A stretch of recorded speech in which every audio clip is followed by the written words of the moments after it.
أعوذ بالله السميع العليم من الشيطان الرجيم. بسم الله الرحمن الرحيم.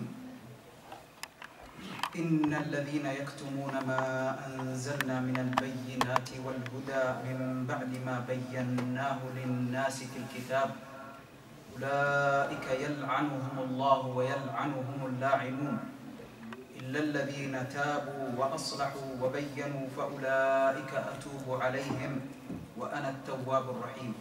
صدق الله العظيم. Dear brothers and sisters in Islam, Assalamu alaikum wa rahmatullahi ta'ala wa barakatuh. Inna lillahi wa inna ilayhi raji'un. Today we are in this gathering to commemorate the martyrdom of Sayyidina Imam al-Hussein, Sayyid al-Shuhada. And this title of Sayyid al-Shuhada is not given him by us or by any muhibbeen, but it was given him by Holy Prophet sallallahu alaihi wasallam. Holy Prophet sallallahu alaihi wasallam says in hadith narrated by Imam al-Hakim, he says, Sayyidu shuhada'i Hamza wa rajulun qama ila amirin ja'ir aw sultanin ja'ir fa'amarahu wa nahahu faqatalah. He says alayhi salatu wasalam, Sayyidu shuhada is Hamza, number one. And a man who will be standing for a sultan, a leader, which his sifat, his description is ja'ir, bi'adalat, ja'ir, la adala, and injustice, cruel, and then he will command him to do the right, and he will try to stop him from doing the bad, but he will kill him. So indirectly Holy Prophet sallallahu alaihi wasallam meant Sayyidina al-Imam al-Hussein radiyallahu ta'ala anhu. Of course, every Muslim who got an atom of iman in his heart, definitely he will feel the pain. The pain made Holy Prophet sallallahu alaihi wasallam to cry. So basically tonight we are gathering here to remember and to commemorate and to remember the tears of Holy Prophet sallallahu alaihi wasallam, to remember the day Holy Prophet sallallahu alaihi wasallam's tears fell down. As Sayyidi Sheikh Shahid Baba earlier explained, Sayyida Salama radiyallahu ta'ala anha, this waqi'ah happened twice. In the life of Holy Prophet sallallahu alaihi wasallam, and later in the day of Ashura, the 10th of Muharram, when Sayyidina Imam al-Hussein was killed. One day Sayyidina Rasulullah sallallahu alaihi wasallam says to Salama, "Oh Salama, don't let anyone come to my room." He had a special meeting with a special angel who came for the first time to visit Holy Prophet sallallahu alaihi wasallam. And he says, "Don't let anyone come in." But Sayyidina Imam al-Hussein, with his jurat, with his braveness, he goes, and Sayyidah Salama couldn't hold him. And she went after him to bring him back. And Rasulullah sallallahu alaihi wasallam says, just leave him. And he comes, and he rides his Prophet sallallahu alaihi wasallam, his granddad's back and neck, and holds him, and kisses him. And Holy Prophet sallallahu alaihi wasallam holds him and kisses him. And that angel looks at him and says, Ya Rasulullah, do you love him? He says, yes, I love him. He says, Ama inna ummataka sataqtulu.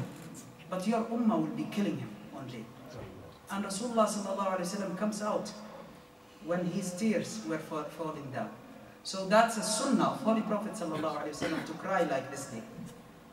So we are remembering the tears of Holy Prophet sallallahu alaihi wasallam. This is an anniversary of the day Holy Prophet sallallahu alaihi wasallam cried for. Inna lillahi wa inna ilayhi raji'un.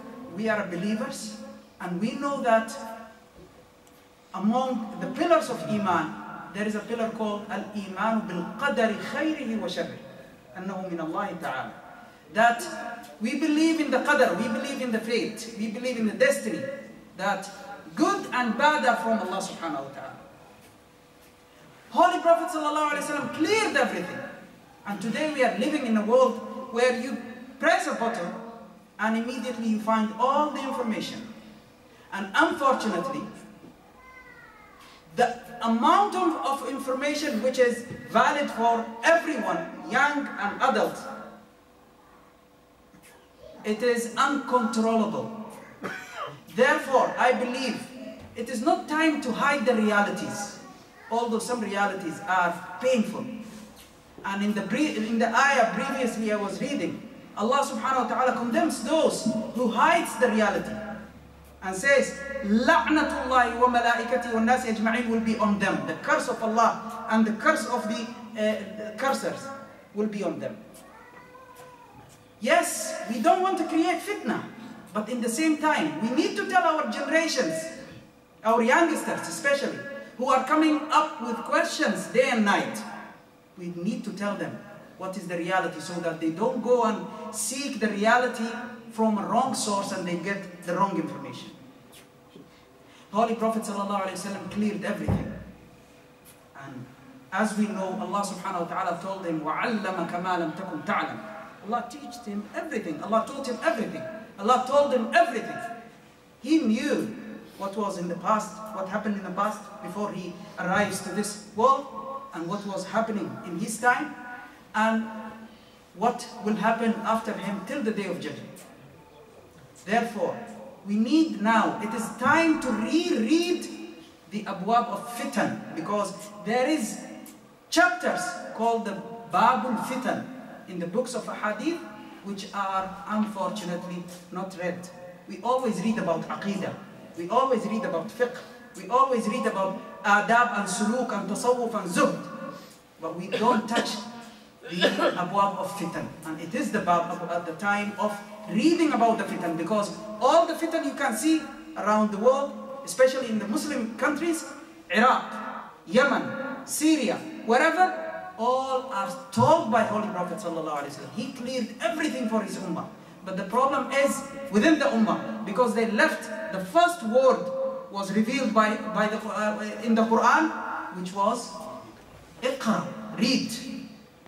But our reading should be again with the name of Allah subhanahu wa ta'ala, not with the name of shaitan, not with the name of siyasa, not with the name of fitna, not with the name of benefits and seeking benefits from here and there.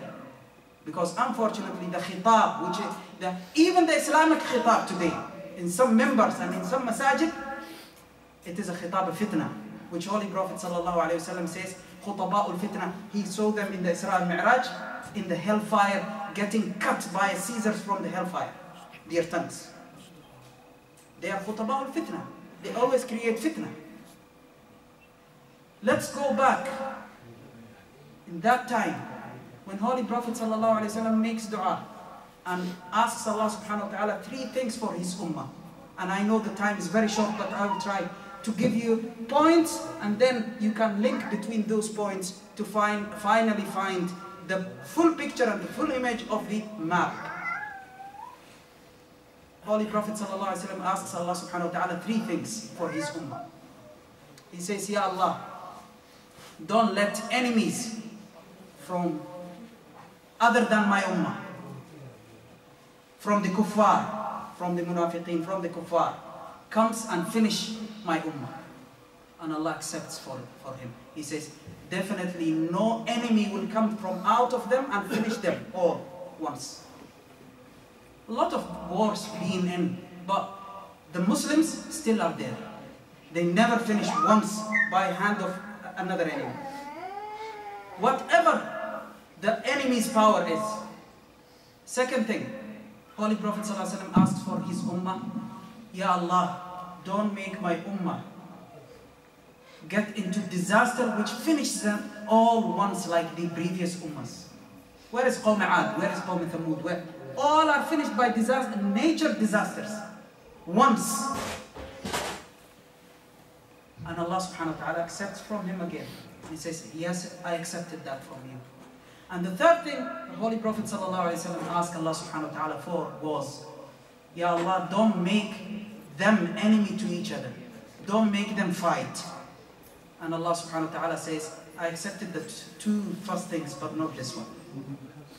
And unfortunately, and Imam al-Hussein, who we are commemorating his martyrdom, him and 72 people, 72 other people from Ahl al-Bayt and from his companions were killed by so-called Muslims who are still exploding here and there and killing innocent people. Unfortunately, this dua was not accepted. And all the fitan happened later on. They come under this, which are Muslims fighting each other by the name of Islam.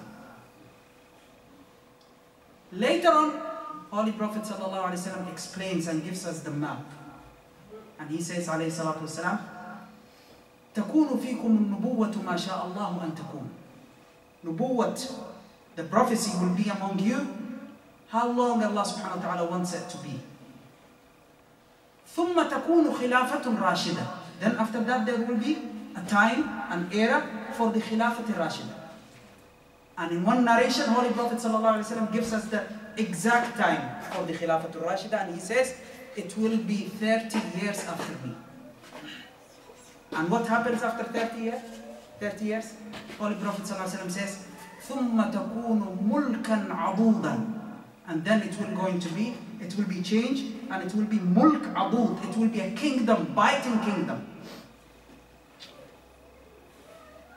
The Khilafah al-Rashida, if you look after Holy Prophet sallallahu alaihi wasallam, Sayyidina Abu Bakr as-Siddiq radiyallahu anhu, Sayyidina Umar ibn al-Khattab radiyallahu anhu, Sayyidina Uthman bin Affan radiyallahu anhu, and then Sayyidina Ali bin Abi Talib radiyallahu anhu, and then Sayyidina al-Hasan bin Ali radiyallahu anhu. These are the 5 Khulafa al-Rashidin together. At the end of the period of Sayyidina Imam al-Hasan radiyallahu anhu, it was finished the 30 years Holy Prophet sallallahu alaihi wasallam appointed. And before the next era, before we go to the next era, Holy Prophet ﷺ told us something else. He says, أَوَّلُ الْفِتَنِ قَتْلُ عُثْمَانِ. The first fitna will be killing of Uthman. And before Sayyidina Uthman as well, one day Sayyidina Umar bin Khattab is sitting with Sayyidina الذي كان يعرف أسماء المنافقين. لا الذي كان يعرف اسماء المنافقين. سيدنا حذيفة بن اليمان رضي الله عنه. جزاكم الله خير. سيدنا حذيفة بن اليمان. And he asks him. And Sayyidina Hudayfa was a special Sahabi because Holy Prophet ﷺ used to tell him a lot of secrets. And among those secrets were the names of the munafiqeen. And Sayyidina Umar was always watching him. And if Sayyidina Hudayfa prays on someone, the Salatul Janazah, Sayyidina Umar would go and pray. But if Sayyidina Hudayfa stays back and never pray on someone, he would consider him as a munafiq and never pray on him. Sayyidina Hudayfa was the box of secrets of Holy Prophet ﷺ. So one day he's sitting with Sayyidina Umar, and in the era of Sayyidina Umar, in the time of Sayyidina Umar's Khilafah, and he asks him, radiyallahu ta'ala, he says, "Oh Hudayfa, tell us something you know about the fitna." And he says, the fitna of the mal and awlad, Allah will forgive that. He says, no, I'm not asking about this. I'm asking the fitna will be later on.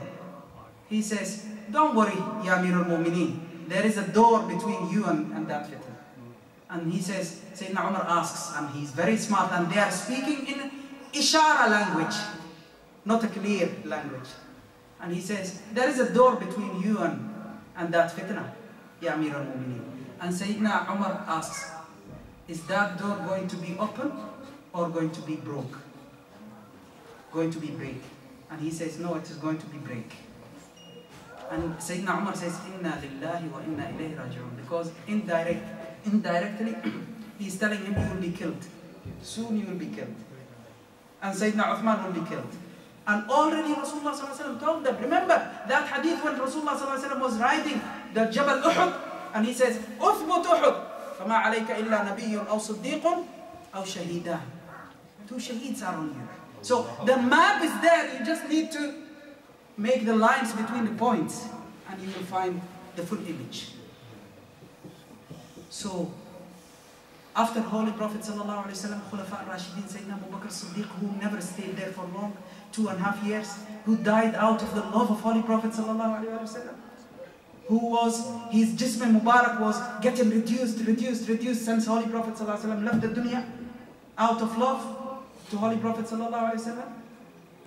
And then Sayyidina Umar bin Khattab radiallahu anhu, and then Sayyidina Uthman, Sayyidina Umar who was killed by Abu Lu'lu' al-Majusi, then Sayyidina Uthman bin Affan who was killed by the fitna in his time. People came from Egypt, people came from Iraq, people came from different parts of the Islamic world, and they made revolution. If you remember 2011, the revolutions in Arab Spring, so-called revolutions, which all the Arab countries today are suffering from up till today. And unfortunately, a lot of bloodshed were happened because of that. So Sayyidina Rasulullah ﷺ is telling us clearly, أول الفتن قتل عثمان. The first fitan, the beginning of the fitan will be the killing of Sayyidina Uthman. After that, Sayyidina Ali bin Abi Talib was elected from Ahl Shura, from Ahl al-Hall wal-Aqd in Medina Munawwara, because the Khilafah was in Medina Munawwara. But one person among the Sahaba who came later to the Islam, who never had the chance to spend with Holy Prophet ﷺ so long and take from his adab and from the ilm and the adab and everything, he becomes against Sayyidina Ali bin Abi Talib. And the hujjah, or the excuse he's making, is Uthman was my cousin and Uthman is killed. I need you, Ali, before I give you my bay'ah, I need you to get those people and arrest them. And Sayyidina Ali says, it is a time of fitna, things are not settled, it is not this time for arresting people. You give the bay'ah first, and after that we will discuss it. And he says, no, I'm not giving you the bay'ah. And later on, he says, I will be the Khalifa. If you can't arrest them, then I will be the Khalifa and I will arrest them. And Sayyidina Ali finds himself forced to fight against Muawiyah and whoever is with him from Ahl Sham. Inna lillahi wa inna ilayhi raji'un. Fitna happened. More than 70,000 people were killed in Siffin. In Jamal, no less than 15,000 were killed. And later on, Sayyidina Ali bin Abi Talib himself were martyred. And Rasulullah ﷺ told him as well. And he says, Ya Ali, atadri man ashqa al-awwaleen wa man ashqa al-akhirin. I'm just trying to tell you the full image, how the martyrdom of Imam al-Hussein happened. It never came that day, the 10th of Muharram. There was a long history before that to reach to that point, which caused the martyrdom of Sayyidina Imam al-Hussein. Sayyidina Rasulullah ﷺ is sitting with Sayyidina Ali and he says to him, Ya Ali, atadri man ashqa al-awwaleen wa man ashqa al-akhirin. Do you know who is the worst person in the earlier generations and who is the worst person among this ummah? And he says, Allahu wa Rasuluhu a'lam. And he says, ashqa al-awwaleen, he is aqilu naqati Salih, the one who slaughtered the camel of the she-camel of Sayyidina Salih alayhi salam. And the ashqa al-akhirin, but the worst person in this ummah is the one who is going to kill you, the one who will hit you here till all this will be full of your blood, because Sayyidina Ali's hair or beard was white, and he said it will be colored by your blood. So at the end of the time of Sayyidina Ali was asking, where is that ashqa? Let him just come out and finish me. Because there was a lot of fitan and he had to fight against the Khawarij, and he had to fight against Muawiyah and the people of Sham. He had to fight Sayyidina Zubair bin Awam, his cousin. But all those were fitan. And it is our role today to find an exit from those fitan. You know what is the exit of that fitan?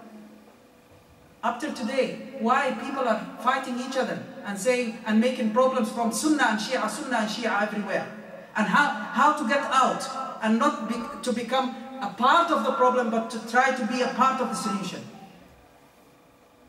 So learning the life of Sayyidina Imam al-Hussein saves us. Learning about Sayyidina Imam Ali saves us from the fitan. Then Sayyidina Imam Ali radiallahu ta'ala anhu was martyred. Then the people elected again Sayyidina Imam al-Hasan radiallahu anhu, the eldest son of Sayyidina Imam Ali and the eldest brother of Sayyidina Imam al-Hussein. And Sayyidina Imam al-Hasan looked at the Ummah. For 6 months he ruled. And he had a strong army, but yet he have chosen the peace. And Holy Prophet ﷺ told us before that. He says one day when he was in the minbar and giving khutbah alayhi salatu wasalam, and he sees Sayyidina al-Hasan coming and falling and standing again, and he comes down, gets under the minbar alayhi salatu wasalam, and he gets Sayyidina Imam al-Hasan, he raises him. And he says, Inna ibni hada sayyid. This son, he's a sayyid. He's a master, he's a leader, he's a true leader. The true leader is the one who gives up for the benefit of his nation. And yes, later on Sayyidina Imam al-Hasan, he left the hukum, although the people were supporting him, and although he was on the right side, on the haqq. But yet, he said, no, I will give up. I will give the khilafah. Because no khilafah anymore. He knows, he's just said already, alayhi salatu wasalam, there is no khilafah after the 30 years after me. It will be mulk adud, and he knows. Next morning, after he gave up, and he done sulh with Muawiyah, some of his supporters and some of his father's supporters, they say, Assalamu alayka ya mudhill al-mu'mineen. Astaghfirullah al-azim. He says, oh, who made the mu'mineen zaleel. Assalamu alaykum. Why you gave up? You were on the right path. You are the son of Sayyidina Ali. You are the son of Sayyidah Fatima. Why you gave up? We were supporting you. We were ready to die for you. And he says, Lastu bi mudhill al-mu'mineen. I'm not mudhill al-mu'mineen. But I left it for the sake of Allah and not to bloodshed you. To save your blood. And the day he was given up, in his khutbah he stood up and he said, Ayyuhan nas, inna Allah hadakum bi awwalina wa haqana dima'akum bi akhirina. Allah subhanahu wa ta'ala has guided you with our first. He means Holy Prophet sallallahu alaihi wasallam. And he saved your blood with the last one of us. He means himself radiyallahu ta'ala. And even Sayyidina Hussein was not ready to give the bay'ah, and he was disagree with his brother, but yet he respected his brother's decision because he was his eldest brother and he was his imam. And he respected that decision, and he went back to Medina Munawwara with his brother, and they both sat in Haram Sharif and started giving ilm, teaching ilm to the people till the rest of their life. Sayyidina Imam al-Hasan was living after that 10 years, and yet Bani Umayyah killed him. Bani Umayyah, those family who Allah subhanahu wa ta'ala called them in the Holy Quran, Shajarat al-Mal'una, the cursed tree. Read the history, read the books of hadith. So they killed Sayyidina Imam al-Hasan with a sum, with poisoning. They poisoned him till he vomited, or till he spit out his liver, pieces of his liver. And Sayyidina Imam al-Hussein was asking him, tell me, who did this to you? And he says, why are you asking me? If I live, I know what to do with it. And if I die, then Allah subhanahu wa ta'ala will be, taking my rights from him in the day of judgment. That's it. Why? He's peaceful. He doesn't want a drop of blood shades because of him. And this is the mawqif of all the salihin. Since Sayyidina Uthman bin Affan radiallahu anhu, who refused anyone to support him against the rebels. Sayyidina Imam al-Hasan passed away. He martyred in that way. Sayyidina Imam al-Hussein became the leader of Ahl al-Bayt. And here, Bani Umayyah started putting pressure on him, putting pressure on him. He is in Medina Munawwara. He is not talking to anyone. He is not interfering in the siyasa. He is not asking people to support him or to give him bay'ah or whatever. He is teaching in his Holy Prophet ﷺ, his granddad's masjid, teaching the ilm. But yet, they cut his wages. They started pressurizing him. They started forcing him to give bay'ah to Yazid. He left Medina for that. He refused to give the bay'ah and he left Medina. Just not to cause any fitna inside Medina. And he went to Makkah al-Mukarramah. In Makkah al-Mukarramah, again, it was near the Hajj time. And Sayyidina Imam al-Hussein was intending to do the Hajj that year. But he heard the news, and he had the news that Bani Umayyah will come and will try to force him when he's in the Haram. He was thinking that if they come and try to force me here, and the Sahaba are around me, definitely there will be a bloodshed, because they will try to defend me, and those people, they will try to kill me. And he knows he is going to be killed and he's going to be martyred. For the sake of peace, for the sake of respecting the Haram Sharif, he left Makkah al-Mukarramah again. Although Abdullah ibn Abbas was holding him and crying and asking him to stay, he refused. He asked him to go to Yemen, he refused. He asked him, at least go by yourself and leave your family, leave the kids, leave the ladies.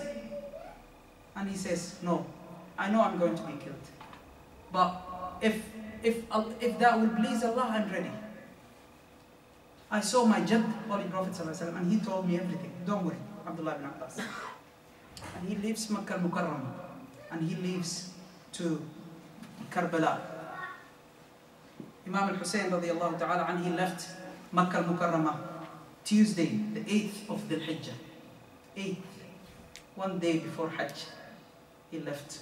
Although he intended the Hajj, just not to cause any problems in the Hajj. He left. And he reached Karbala Thursday, the 2nd of Muharram, the year 60. You know the year 60? It is the year Sayyidina Abu Hurairah radiallahu anhu was always saying, Allahumma inni a'udhu bika min ra's al-sittin wa imarat al-sibyan. Oh Allah, may I not reach the year of 60. He doesn't want to see Holy Prophet sallallahu alayhi wa sallam's grandson is killed and humiliated in front of him. And his head is taken to Yazid. He doesn't want to be like Sayyidina Anas bin Malik, who was very old at that time, and he saw Yazid playing with his stick in the mouth, in the blessed mouth of Sayyidina Imam al-Hussein. And he says, Irfa' qadibaka ya Yazid. He says, move your stick. Wallahi, many times I've seen this mouth, this blessed mouth, kissed by Holy Prophet sallallahu alaihi wasallam, and today you are doing this. So Sayyidina Abu Hurairah was asking always, Ya Allah, it is in Sahih al-Bukhari, Muslim, Nasa'i, Tirmidhi, Hakim, all of books of the Hadith and books of history. He says, Allahumma inni a'udhu bika min ra's al-sittin wa imarat al-sibyan. Oh Allah, I seek refuge from you, not to reach. May Allah not, Ya Allah, may I not reach the year of 60, and when the kids will be ruling, the youngsters when they are ruling. And he meant Yazid. La'natullah alayhi. Sayyidina Imam al-Hussein received, when he was in Mecca, he received letters from people of Iraq asking him to come, and they will support him. They are ready with 12,000 people to support him. And he left Mecca not to cause, number one, not to cause bloodshed in Makkah al-Mukarramah, and also to show that those who claims they love him, up till today, those who claims they love him, they are not truthful. He wanted to show us the two people, those who are against him, who are called Nawasib, the enemies of Ahlul Bayt, and those who claims they love him, but unfortunately in the real time they put him down. He came to Iraq to find no one is there for him. And he knew they will do that. He had all the map from his granddad, alayhi salatu wasalam, and from his dad, Babu Madinat al-Ilm. Do you think he is a son of Babu Madinat al-Ilm and he doesn't know what is going on? Definitely he knows. And he comes there. And the whole night he spent in the sajda. Let me share with you this beautiful story narrated from one of his friends. He says, that night when Sayyidina Imam al-Hussein came, he spent the whole night doing sajda, in a position of sajda. And he says, وَبَرَزَ يَوْمًا إِلَى الصَّحْرَاءِ, where the desert is in Karbala. فَتَبِعَهُ مَوْلًا لَهُ, one of his servants followed him. فَوَجَدَهُ قَدْ سَجَدَ, he found him in a position of sujood. عَلَى حِجَارَةٍ خَشِنَةٍ, on a rough rocks. قَالَ مَوْلَاهُ فَوْقَفْتُ حَيْثُ أَسْمَعُ شَهِيقَهُ وَبُكَاءَهُ. Then I started, I came closer to him in a position where I started hearing his crying and his shahiq. And he said, by Allah, أحصيت عليه ألف مرة وهو يقول لا إله. He said, I heard him more than 1,000 times in that sajda saying, لا إله إلا الله حقا حقا, لا إله إلا الله تعبدا ورقا, لا إله إلا الله إيمانا وصدقا. He kept saying that. He says, ثم رفع رأسه. Then he finished his sujood and he raised his head. وأن لحيته ووجهه قد غمرا بالماء. He says, and his Dari Sharif and his face was full of water out of his crying. He's not crying, by the way, fearing of death, but he was crying because he saw those people who want to kill him, and he saw them in the hellfire. They are going to hellfire because of his martyr, because of killing him. And he wanted them to go to Jannah because he is the grandson of the Rahmatul lil Alameen. He had mercy on them. But unfortunately, they didn't understand that mawqif. And he says, the khadim or the servant asks him, Ya Mawlai, Ya Sayyidi, ama ana li huznika an yanqadi wa li buka'ika an yaqil. He says, is it not time to stop feeling pain and stop feeling sorrow and stop your huzn, your sadness, and stop your tears? He says, quiet, oh fulan, quiet. He says, Ya'qub ibn Ishaq, Hazrat Ya'qub ibn Ishaq ibn Ibrahim, kana nabiyyan, he was a nabi. Ibn Nabi, he was a son of Nabi. And he had 12 kids, 12 sons, all of them they were Nabi.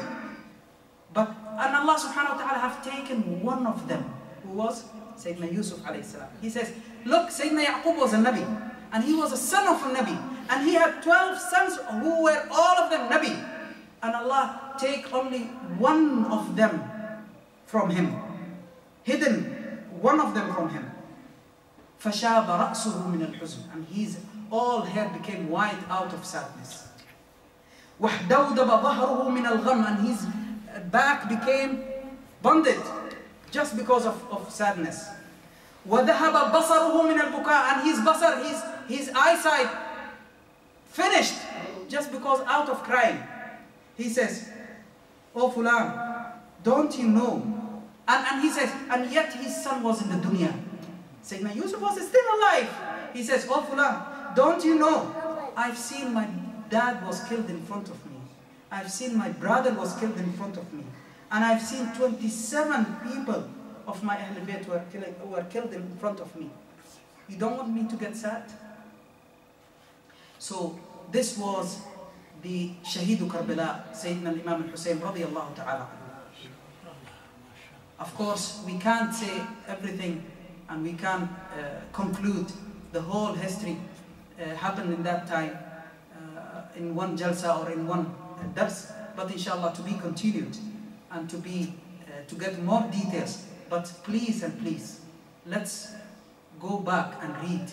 Let's stay away from the fitan by saving our tongues and by saving our hands from bloodshed, from fitna, from disrespect to Holy Prophet ﷺ, Sahaba, or disrespect to the Ahl-Bayt of Holy Prophet ﷺ. هذا وما علينا إلا البلاغ وصلى الله على سيدنا محمد وآله وصحبه وسلم.